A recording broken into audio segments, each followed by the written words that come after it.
अस्सलाम वालेकुम। पाकिस्तान जिंदाबाद। वज़ीर आला सिंध के अहकामात पर अमल दरामद। डिप्टी कमिश्नर मलीर ज़िला में सस्ता आटा तकसीम की खुद मॉनिटरिंग कर रहे हैं। वज़ीर आला सिंध के अहकामात पर आवाम को रिलीफ देना हमारी जिम्मेदारी है। जहां ज़रूरत महसूस की वहां आटे की गाड़ी पहुंचा दी जाएगी। डिप्टी कमिश्नर मलीर इरफान सलाम मीरवानी।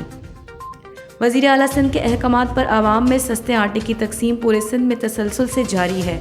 सस्ता आटा तकसीम के तहत मलीर में डिप्टी कमिश्नर मलीर इरफान सलाम मीरवानी ने पूरे ज़िला मलीर के हर शख्स को रिलीफ पहुंचाने के लिए अपनी टीम के हमरा अपनी निगरानी में तकसीम करवा रहे हैं। रोज़ाना 10-12 गाड़ियों को मुख्तलिफ इलाकों में तकसीम किया जा रहा है। इस सिलसिले में आज गुलशन हदीद, Shah town, Shah Latif town, Ibrahim Hydari, Malir airport, गडाब town, Shah मुरीद सब डिवीज़न में आटे की तकसीम जारी रही।